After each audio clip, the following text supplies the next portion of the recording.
You hear it now, a whisper between heartbeats, a shadow that does not belong. The air grows cold and the walls close in. Stories stir in the dark, waiting to be told. Welcome to Faceless Storyteller, the language of absence. It began with a word, a simple common word, love.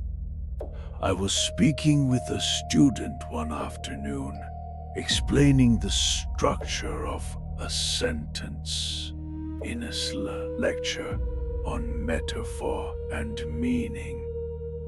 I had used the word love dozens of times that day, but on this particular occasion, when I said, love is a powerful emotion, it just didn't come out right. I paused, stared at the student, then at the blackboard. I could feel the word on the tip of my tongue, but it vanished before it could be spoken. I told myself it was stress, that I had been working late into the night, that I was just tired. But the feeling of that absence lingered. At first, it was only small things. I found myself omitting words during conversations, words that I had once used easily, like fear, grief, desire. My students would sometimes look at me in confusion, as if they had heard something missing. I would laugh it off, reassure them, but I could feel something shifting in me. It wasn't just words, it was the language itself. I started keeping a journal, a lexicon of loss, I called it.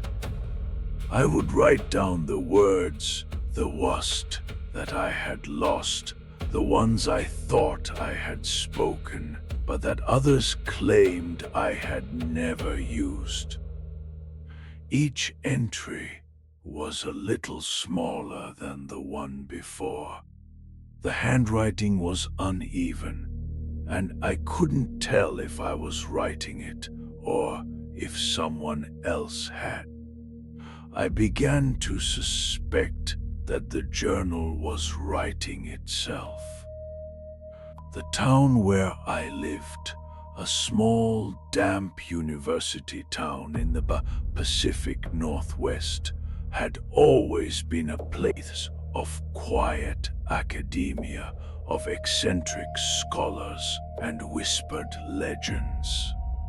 I had always thought it was just a place for people like me, people who preferred books to people, silence to noise.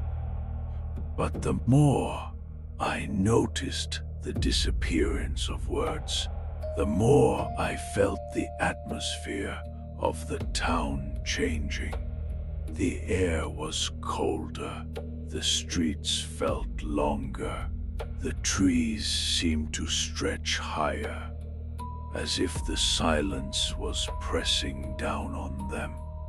The local library had always been my refuge, but now I found entire sections of books missing pages. Not the content, the pages themselves. Just gone. The titles remained, as if the words had been stolen, leaving only the frame of meaning behind. I began to speak with my colleagues. Most of them dismissed my concerns as paranoia, a symptom of overthinking. But there were others like Dr.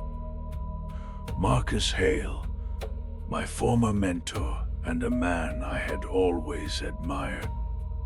He listened, really listened, and after a long silence, he said, "You are not the first to notice this, Elara. I have been studying this phenomenon for years. It's not random. It's deliberate." His voice, usually so steady, had a strange lilt to it, as if he were speaking through a veil of something I couldn't quite grasp. I asked him what he meant, and he only looked at me with an expression that was almost sorrowful. "You'll understand when you see what's coming." But I didn't want to understand. Not yet. My student, Nia Reyes, had become increasingly involved in my research. She was bright, curious, and had a way of seeing things that others missed.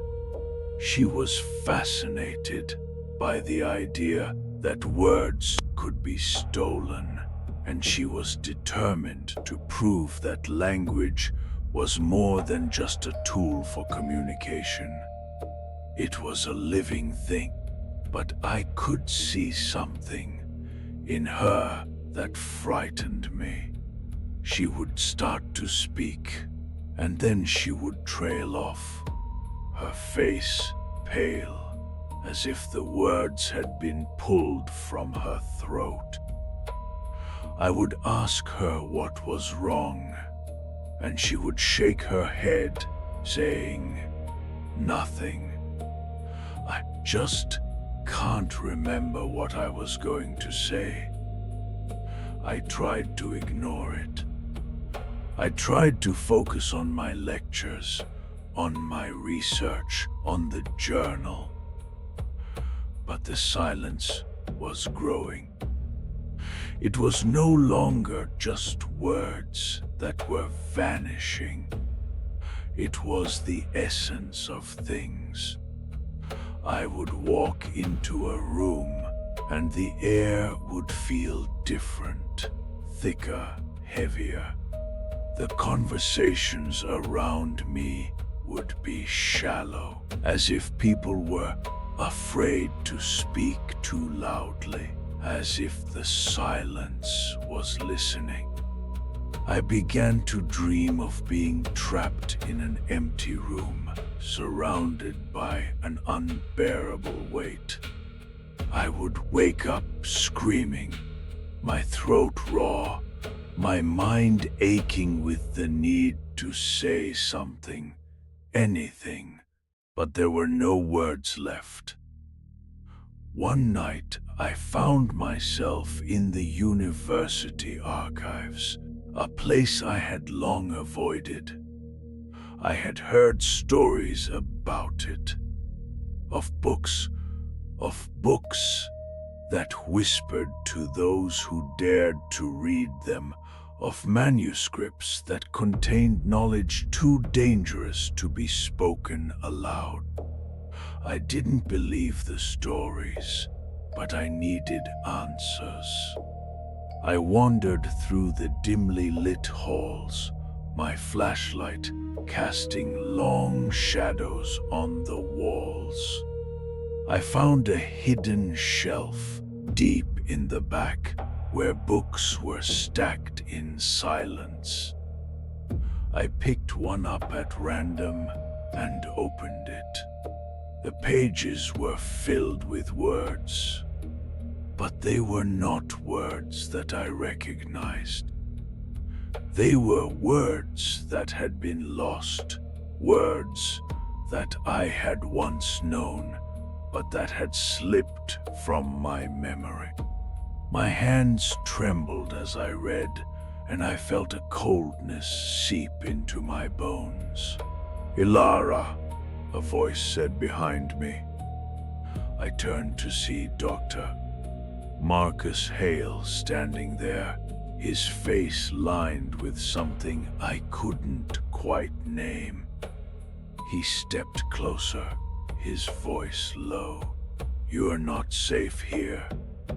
You need to stop looking. The silence is watching you." "What is the silence?" I asked, my voice barely a whisper. He didn't answer.